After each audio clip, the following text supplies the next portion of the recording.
जय हिंद मेरे प्यारे दोस्तों, नेक्स्ट टाइम पर आपका स्वागत है। देखिए Uttar Pradesh power corporation limited के अंतर्गत पर असिस्टेंट अकाउंटेंट के लिए लगभग अगर पोस्टों की बात करें तो अलग अलग कैटेगरी वाइज यहाँ पर पोस्ट बांटी गई है। लगभग 186 पोस्टों के लिए यहाँ पर रिक्रूटमेंट जारी कर दिया गया है। जो भी आपके फॉर्म भरने के लिए इंपॉर्टेंट इन्फॉर्मेशन होगा शॉर्ट रूप से यहाँ पर आप लोग के लिए प्रोवाइड करने की कोशिश की जाएगी। इससे पहले कि हम आगे बढ़े, यदि आपके द्वारा हमारे इस चैनल नेक्स्ट टाइम को सब्सक्राइब नहीं किया तो सब्सक्राइब कीजिएगा तथा बेल आइकन को प्रेस कीजिए ताकि जो भी कंटेंट जो भी इन्फॉर्मेशन हमारे द्वारा आप लोग के लिए प्रोवाइड किया जाता है तो उसका नोटिफिकेशन आपके पास टाइम पर उपलब्ध हो जाएगा।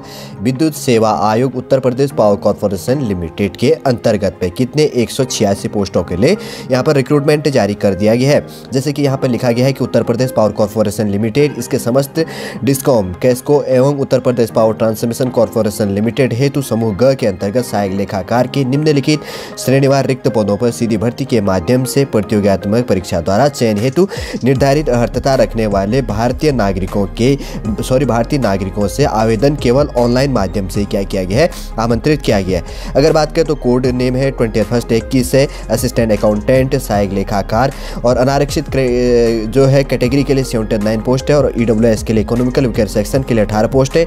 OBC अन्य पिछड़ा वर्ग के लिए 47 हो गया। अनुसूचित जाति के लिए 37 सीटें और अनुसूचित जनजाति के लिए कितनी सीटें होगी, 5 सीटें यहाँ पर होगी। ठीक है, ये चीज़ समझ गए होंगे। अब आगे बात करते हैं टोटल पोस्टों की, तो हमने बात कर दी।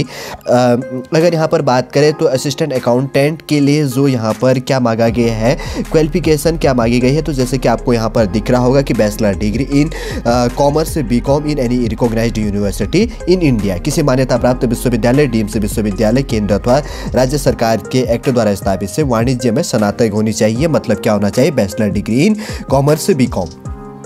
अब अगर एज लिमिट की बात करें तो आपकी एज लिमिट होनी चाहिए 1 जुलाई 2022 के बेस में मिनिमम इस डेट को आपकी 21 साल और मैक्सिमम आपकी क्या होनी चाहिए, 40 साल होनी चाहिए। आपको एज जो भी है क्राइटेरिया बेस के अंतर्गत पे Uttar Pradesh assistant accountant base के अंतर्गत पे आपको क्या की जाएगी, एज पर भी छूट दी जाएगी। ठीक है, ये चीज़ समझ गए होंगे। अब आगे क्वालिफिकेशन भी अब आप समझ गए। चयन प्रक्रिया की बात करें तो यहाँ पर क्या होगा, आपका CBT बेस्ड टेस्ट होगा, कंप्यूटर बेस्ड टेस्ट के अंतर्गत पे।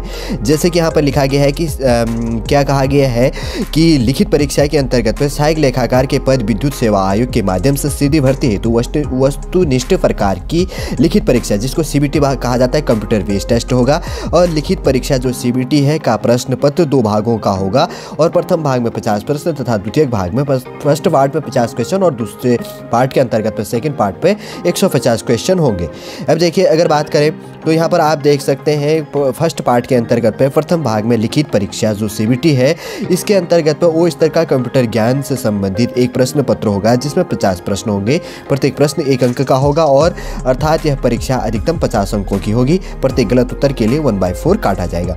सेकंड नंबर की बात करें तो कंप्यूटर ज्ञान की प्रथम भाग की परीक्षा में कम से कम 50% अंक प्राप्त करना अनिवार्य होगा, अन्यथा की स्थिति से संबंधित अभ्यर्थी को अर्थ न मानते हुए उसकी लिखित परीक्षा जो कंप्यूटर बेस्ड टेस्ट के द्वितीय भाग का मूल्यांकन नहीं किया जाएगा। देखिए अगर फर्स्ट पार्ट के अंतर्गत पे 50 क्वेश्चन होंगे, उसमें माइनस मार्किंग होगा। एक क्वेश्चन 1 अंक का, मतलब आपके 50 में से 50 अंक का मार्किंग भी किया जाएगा। एक क्वेश्चन 1 नंबर का होगा, 1 मार्क्स का होगा और 1/4 काटा भी जाएगा एक क्वेश्चन गलत होने पर। मतलब आपके 25 मार्क्स इसके अंतर्गत पाने चाहिए, तभी आपका दूसरा पेपर आपका चेक होगा, नहीं तो नहीं होगा। ठीक है, अब देखिए जैसे कि यहाँ पर है द्वितीय भाग के अंतर्गत जो सिलेबस है अकाउंटेंट बेस के अंतर्गत पे सबसे पहले द्वितीय भाग में CBT का पाठ्यक्रम जो सिलेबस है इस प्रकार से है। जनरल इंग्लिश और जनरल हिंदी होगी।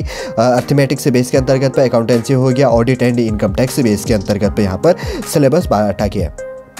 देखिए अकाउंटेंसी बेस के अंतर्गत पे बहुत सारा है, लगभग आप एक दे सकते हैं। यदि आप इस कॉमर्स बेस के अंतर्गत पे स्टूडेंट हैं, BCom वाले हैं, ट्रेडिंग एंड जो भी है प्रॉफिट लॉस अकाउंट्स बेस के अंतर्गत पे बैलेंस शीट का, bill of the exchange base के अंतर्गत पे एटसेट्रा जो भी है बैंक इसके अंतर्गत पे बैंकिंग संबंधी, और उसके बाद में बैलेंस शीट फॉर्मेट्स बेस के अंतर्गत पर क्लासिफिकेशन। पूरा टॉपिक देखिएगा ध्यानपूर्वक। मैं यहाँ पर पॉज कर देता हूँ थोड़ा सा, ठीक है, रोक देता हूँ, यहाँ पर स्क्रीनशॉट आप ले सकते हैं। Audit and income tax base base के अंतर्गत पे, ऑब्जेक्ट ऑफ ऑडिट बेस के अंतर्गत पे हो गया, वाउचरिंग एंड जो भी है यहाँ पर वेरिफिकेशन बेस के अंतर्गत पे एटसेट्रा जो भी है सारे के सारे क्वेश्चन हो जाएंगे। ऑडिट एंड इनकम बेस के अंतर्गत से कुछ टॉपिक बनने हैं, अकाउंटेंसी बेस के अंतर्गत पे बनना है, और उसके बाद में जनरल इंग्लिश और जनरल हिंदी अर्थमेटिक्स बेस में अकाउंटेंसी और audit and income tax base के अंतर्गत पे यहाँ पर लिया जाएगा। ठीक है, अगर बात करें तो प्रत्येक प्रश्न क्या होगा, 1 अंक का होगा, अर्थात यह परीक्षा अधिकतम 150 अंकों की होगी। प्रत्येक गलत उत्तर के लिए 1/4 अंक यहाँ पर कटौती की जाएगी। सॉलिड रूप से सिलेबस भी बता दिया है क्या चीज़ आने वाला है फर्स्ट पेपर और सेकंड पेपर के बेस के अंतर्गत पे। ठीक है, अब बात करेंगे यहाँ पर अगर और इन्फॉर्मेशन की जो भी आपके जानने के लिए इंपॉर्टेंट हो जाता है। देखिए, उत्तर प्रदेश बेस के अंतर्गत पे फॉर्म फीस की बात करें तो अनुसूचित जाति और अनुसूचित जनजाति के लिए 826 रुपये फॉर्म फीस है, और अनारक्षित कैटेगरी के लिए उत्तर प्रदेश के आर्थिक रूप से कमजोर EWS के लिए 1180 रुपये फॉर्म फीस है, और उत्तर प्रदेश के विकलांग बेस के लिए 12 रुपये यहाँ पर फॉर्म फीस पे करना है।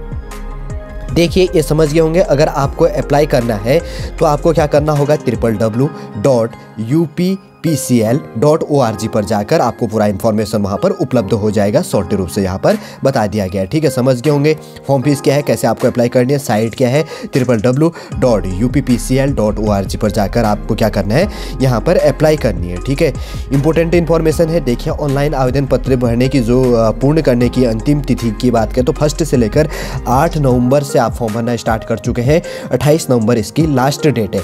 आपका फॉर्म फीस पे करने का भी वही डेट स्टार्टिंग है।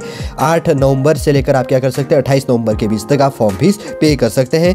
और अगर आप स्टेट बैंक से ऑफलाइन चालान लगाना चाहते हैं तो आप क्या कर सकते हैं, 8 नवंबर से लेकर 30 नवंबर तक आप ऑनलाइन आप क्या कर सकते हैं, चालान कर सकते हैं। आपका CBT जो कंप्यूटर बेस्ड टेस्ट होना है तो जनवरी 2023 के बेस के अंतर्गत पे दूसरे सप्ताह के अंतर्गत पे आप लोग के लिए एग्जाम करा दिया जाएगा। ठीक है, समझ गए होंगे। इसके अंतर्गत पे जो शॉर्ट इन्फॉर्मेशन था सॉलिड रूप से यहाँ पर से प्रोवाइड कर दिया है कि उत्तर प्रदेश के अंतर्गत पे UPPCL के अंतर्गत पर असिस्टेंट अकाउंटेंट के लिए लगभग 186 पोस्टों के लिए जो रिक्रूटमेंट जारी कर दिया गया है। कैसे आप इसको अप्लाई कर सकते हैं, फॉर्म फीस क्या होगा, कौन इसके लिए एलिजिबल है, एज लिमिट क्या है, इसका सिलेबस क्या है, एटसेट्रा जो इंपॉर्टेंट डेट था वो सॉल्टी रूप से आप लोग के लिए यहाँ पर हमारे द्वारा आप लोग के लिए प्रोवाइड करने की कोशिश की गई है। उम्मीद करूंगा दोस्तों इन्फॉर्मेशन आपको अच्छा लगा होगा। यदि इन्फॉर्मेशन आपको अच्छा लगे लाइक कीजिए, कमेंट कीजिए और हमारे चैनल नेक्स्ट टाइम को सब्सक्राइब कीजिएगा। वापस हम नेक्स्ट क्लास के अंतर्गत आपसे मिलेंगे। जय हिंद, जय भारत।